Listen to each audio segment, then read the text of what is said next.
Yo, maulan at rainy season na naman mga migs, no. So ito ngayon may dala akong payong dyan, no, kasi sobrang ulan.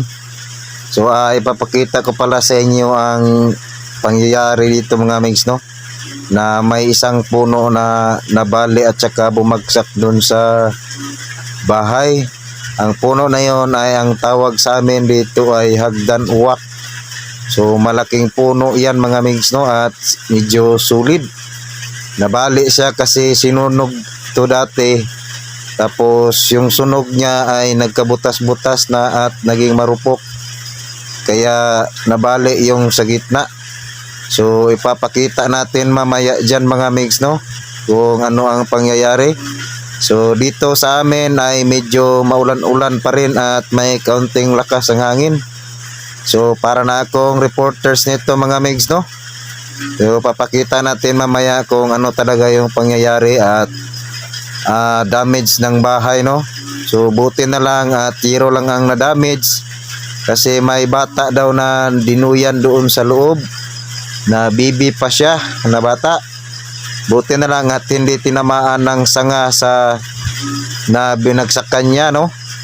So mamaya ipapakita natin mamaya talaga migs, no. So magsasalita muna ako dyan. Dami kong sinasabi, kaya voice over ko muna kasi Bisaya kasi yung sinasabi ko dyan para maintindihan din ng iba. Nagtagalog na lang ako. Ito na pala mga migs, no, ipapakita natin yung bahay na binagsakan. So ayan, no. So wasak yung bubong. Ito pala yung mga kahoy, mga sanga niya mga migs, no, na nabali doon sa loob. So ayan, no, wasak na wasak talaga yan mga migs.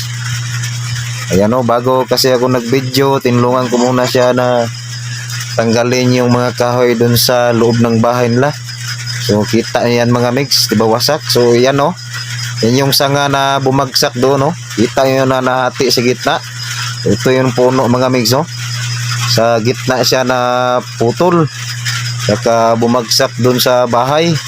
Ayan, no, ang lalaki yan. So diba, mga lalaking mga sanga yan. Ayan, no, sira talaga yung bubong at saka yung hero. So dito naman ipapakita natin yung mga sanga.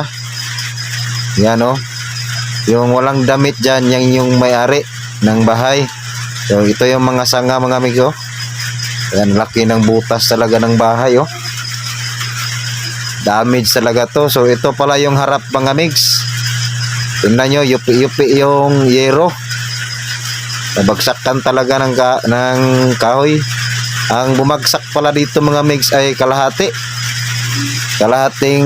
taas ng punong kahoy, no. So ayan yung mga dahon, no. So ito yung sa harap ng bahay nila, oh. Yupi-yupi yung yero. Talagang hindi na mapakinabangan. So ito naman sa loob mga migs, no. Ayan, oh, dami talagang mga dahon, no. Ayan, oh, sira na sira yan. Malaki na mga butas, no. So hindi talaga mapakinabangan na. Yan ang lakas ng impact sa pagbagsak ng kahoy mga migs. Buti na lang talaga walang natamaan, tsaka yung batang sanggol dun sa na nilagay sa duyan ay hindi natamaan, no. So ito ang si auntie, yung may-ari din ng bahay, no. So mamaya papasukin natin yan. Titingnan natin. Ang sinasabi kasi niya dyan ay muntik na daw itong mga bagsakan yung ano nila, no, lutuan. So ayan, no, grabe talaga yung lakas ng ulan dito mga migs. May kasama pang hangin, kaya lumambot talaga yung gitna ng punong kahoy na nasunog, no. Kaya nabali siya at ito bumagsak sa loob.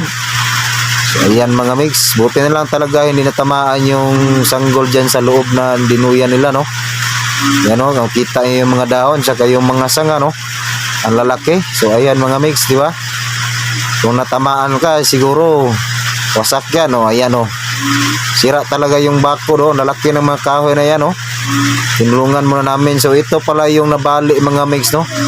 Sobrang taas niyan mga migs, bali kalahati yung naputol dyan. So ang advice na lang talaga natin dyan ay kung may mga puno kayo na malapit sa bahay nyo ay putulin nyo lang kaagad para hindi maka-disgrasya, no. So buti na lang talaga walang tinamaan. Kung meron, nako, malaking problema talaga. Buti yero lang ang nasira at pwede pang papalitan ng yero, no. Pero ang buhay ng tao ay hindi na talaga, mga amigs, no. Diba? Kita niyo yung mga kahoy na yan, no. So ito yung butas talaga, oh, ang laki, oh. No? Kita niyo yan, ang laki talaga ng butas ng yero, no. Hindi na talaga mapakinabangan yan. Ang problema dito ay wala pa silang pangbili, no. Ayan, no, sira talaga. Oh, tingnan nyo yung butas dyan, mga amigs, oh, ang laki, oh. Dyan tumama yung sanga na pumasok doon sa loob ng bahay nila. Ito yun, oh. Pinuto na lang. Oh, yan, oh, ang taas niyan, na bitak yung sa gitna, mga amigs, hati talaga, oh. Yan yun, oh. Taas na kahoy na yan. Pero yung putol niya ay kalahati talaga. Yan, oh. Bitak talaga siya, hati talaga sa gitna, no.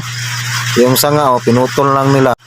Yan lang, mga amigs, no. Mag-ingat kayo palagi, lalo na't maulan ang panahon ngayon. Maraming salamat.